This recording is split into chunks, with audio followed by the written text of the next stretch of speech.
Karena masing-masing sesungguhnya dari dua orang yang berdiri di depan kita ini, adik-adik, bapak-bapak, ibu-ibu, adalah orang yang dulu sempat menyatakan siap menjadi calon presiden dan sekarang mendukung orang-orang yang telah resmi mendaftar sebagai calon presiden. Saya ingin tanya, seberapa Anda, Pak Mahfud, merasa bahwa Prabowo akan lebih siap, mengukur dari persiapan yang Anda lakukan sendiri? Seberapa Prabowo akan bisa lebih siap menjadi presiden dibandingkan Jokowi? Dan nanti pertanyaan yang sama kepada Mas Anies. Saya kira kalau dari sudut implementasi kebijakan dan mengontrol perjalanan bangsa ini secara terencana, saya kira Pak Jokowi lebih siap, Pak Prabowo lebih siap. Karena begini, kita lihat di setiap pidatonya itu berisi visi kenegaraan. Tapi kalau Anda dengar pidatonya Pak Jokowi, di mana dia pernah bicara Indonesia ke depan itu apa? Dia saja hanya mengatakan saya mau kerja. Udahlah itu nanti itu kan sudah ada yang ngurus. Saya akan kerja. Jadi Anda mengukur gitu dari cara menyampaikan pandangan. Oh iya dong, penting. Retorika itu penting menurut Anda? Substansi retorikanya, bukan retorikanya. Kalau retorika Pak Jokowi bagus, disenangi oleh orang banyak. Tapi substansinya apa? Gitu. Mas Anies, seberapa Anda yakin Jokowi bisa lebih siap menjadi presiden dibandingkan dengan Prabowo? Ya, nomor satu saya ingin garis bawahi, kita tidak sedang mencari orang sempurna. Itu nomor satu. Dan pemilihan presiden ini bukan mencari orang sempurna untuk dijadikan presiden. Hari ini kenyataan politik menunjukkan kita punya dua pasangan. Lalu di situ kemudian saya melihat dua pasangan ini dalam konteks Indonesia. Jadi bukan melihat dua-duanya saja dalam ruang hampa, lalu dibandingkan satu sama lain dalam ruang hampa, tidak. Oke Mas, tapi kalau tadi Pak Mahfud MD mengatakan bahwa bagaimana cara menyampaikan substansi dari retorika. Kalau Anda setuju tidak itu harus menjadi salah satu ukuran untuk menilai kesiapan? Oh ya, saya rasa kalau bicara kesiapan, tentu tentang visi, tentang misi, tentang rencana kerja. Jadi sekarang kenapa menjadi pertanyaan? Termasuk pertanyaan kepada calon-calon yang sekarang ada, karena tidak ada proses itu. Yang kita lihat adalah Pak Jokowi sebagai gubernur, kemudian Pak Prabowo sebagai pembina partai yang selama ini memang kemana-mana pidatonya soal Indonesia. Karena Pak Prabowo memang sudah berikhtiar untuk jadi presiden bertahun-tahun lamanya. Rasanya iklannya sudah cukup panjang di media. Saya jadi sudah lebih hafal begitu ya? Satu, lebih hafal dan sudah jelas saya mau jadi presiden. Gitu. Bertahun-tahun kampanye, karena itu semua orang pernah mendengar apa yang dikatakan Prabowo. Kalau yang satu selama ini gubernur. Dan selama gubernur ya menjalankan tugas sebagai gubernur. Baru sesudah dicalonkan, dia mulai bicara tentang Indonesia. Waktu yang dimiliki untuk menjelaskan rencana jelas berbeda. Tapi juga buat saya malah menjadi menarik. Selama ini kita menyaksikan, jika orang menginginkan untuk menjadi sesuatu, maka lakukanlah untuk masyarakat. Lakukan kerja untuk masyarakat. Bukan semata-mata menggunakan dana untuk berkampanye dengan nilai yang fantastis tentunya. Saya sendiri nggak pernah tanya itu. Baik. Karena kira-kira gini saya bilang, kalau Anda ingin jadi pemimpin, lakukan sesuatu bagi rakyat. Dana yang sama bisa dilakukan untuk petani, untuk nelayan, untuk pendidikan, daripada untuk beriklan selama bertahun-tahun. Republik ini membutuhkan. Baik. Jadi di situ kemudian kita membutuhkan justru orang yang bukan memburu kekuasaan. Berikan amanat itu justru pada orang yang tidak memburu amanat itu. Saya ingin tanya sesuatu yang personal kaitannya dengan dua tokoh ini. Pak Mahfud, saya waktu itu agak kaget ketika membaca headline Jawa Post. Saya ingin tunjukkan juga ke pemirsa di rumah dan juga penonton di studio. Dijanjikan jabatan lebih dari menteri. Mahfud MD jadi ketua tim pemenangan Prabowo. Saya kagetnya dua hal, Pak. Pertama, saya bertanya-tanya apa sih yang lebih dari menteri? Terus yang kemudian kedua, kesannya ini seolah-olah memang akhirnya transaksional. Belum lagi yang ditawarkan jadi lebih dari menteri bukan hanya Pak Mahfud loh. Pak Ical juga katanya ditawarkan lebih dari menteri.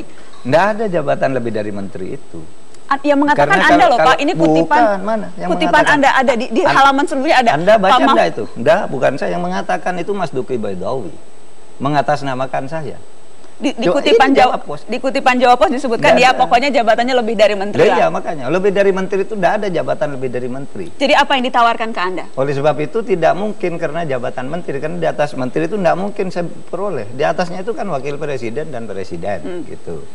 Maksud saya apa? Ada kesamaan visi. Jadi yang salah menawarkan itu siapa? Ada salah persepsi dari tim Anda untuk memahami apa Pak Prabowo yang salah menawarkan? Nah, itu kan bergurau saja. Wah, Pak Mahfud tuh dapat jabatan lebih dari menteri, kan gitu. Dapat menteri apa? Wah, lebih dari sekedar menteri. Tapi dengan kan Pak Ical juga lebih dari sekedar menteri. Kayaknya kalau bercanda nggak 2 kali deh, Pak. Kalau dengan Nggak, begini, saya katakan kalau soal jabatan menteri yang terpokok hanya beginilah. Saya ini mewakili warga NU. Saya bilang, ada kekhawatiran sekarang di kalangan warga NU. Itu koalisinya Pak Prabowo itu nggak ada NU-nya. Gitu. Padahal NU itu punya kebanggaan selama ini terhadap Departemen Agama. Saya cuma bilang ada orang P3, masa P3 tidak NU? Iya, ya belum campuran tuh, campuran. Dimarahin Pak Ahmad Yani nanti, Pak. Antara NU Parmusi. Dan mungkin P3 pun tidak akan nyalonkan orang NU juga. Sehingga saya katakan kalau nanti menang, Pak, saya ngusulkan calon Menteri Agamanya bersama Pak Akil Sirot. Iya, katanya. Yang lain-lain jabatan, oh itu bicarakan sudah menang, ini kan belum menang. Kalau sudah menang baru nanti. Saya tawarkan visi penegakan hukum.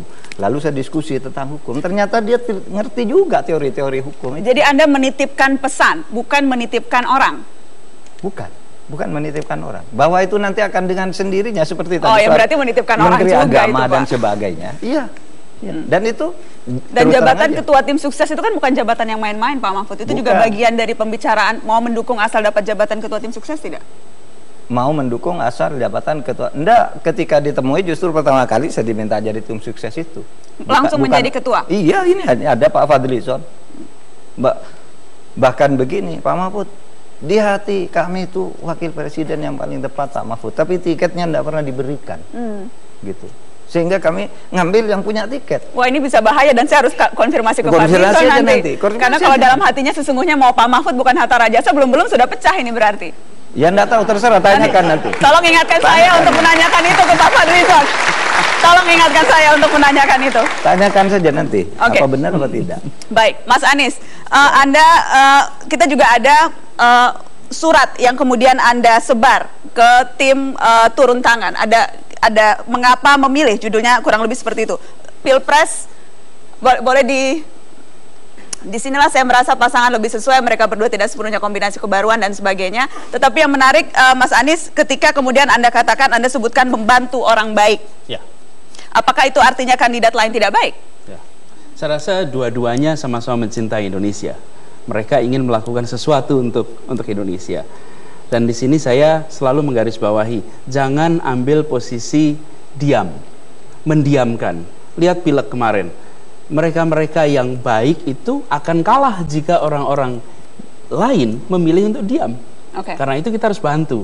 Nah, saya mendefinisikan orang baik itu tidak mudah. Tetapi paling sederhana katakan orang yang tak bermasalah, kompeten, dan baru. Itu yang kemudian saya melihat dalam figur mereka ada. Tidak masalah maksud Anda? Ada hal yang dipertanyakan. Misalnya? Catatan masa lalunya, kemudian track record di pemerintahannya, dan itu kita semua tidak punya bukti lengkap tentang masalah-masalah, tapi ada potensi masalah yang sebenarnya harus dibereskan. Mas Anies, ketika kemudian Anda sekarang secara tegas menyatakan dukungan terhadap Joko Widodo, saya harus tanya sama dengan yang saya tanyakan kepada Pak Mahfud MD, apakah ini memang cara Anda untuk mengunci posisi tertentu supaya tidak ketinggalan ambil bagian di pemerintahan nanti? Ya. Sebetulnya lebih aman berada di luar sama sekali, tidak usah membela salah satu, dan itu kemudian jaga hubungan baik dengan dua-duanya. Siapa tahu kalau salah satu dapat malah justru bisa mendekat, bukan? Tapi kalau kemudian kita lakukan itu, maka saya tidak konsisten, karena saya selalu kemarin mengatakan bahwa mari kita terlibat, mari kita turun tangan, mari kita pilih, dan ketika mengambil sebuah pilihan tidak harus menjadi musuh. Berbeda itu tidak ada masalah. Lawan debat teman berpikir, lawan badminton adalah teman berolahraga. Jadi berbeda pandangan di sini bukan sesuatu yang luar biasa. Jadi saya melakukan ini sebagai kesadaran sebagai warga negara. Saya ambil sebuah pilihan yang saya tidak punya beban untuk menjelaskan, dan saya yakin bila saya sampaikan alasannya, masuk akal, dan insya Allah bisa dipahami oleh semuanya. Oke. Ya, ternyata belakangan baru kita tahu di PAD di Solo itu ternyata menurun di era pemerintahan Pak Jokowi. Kalau nggak jadi wali kota terbaik di dunia. Enggak, itu kan karangan aja. Kalau itu kan karangan Coba tanya warga Solo dan rakyat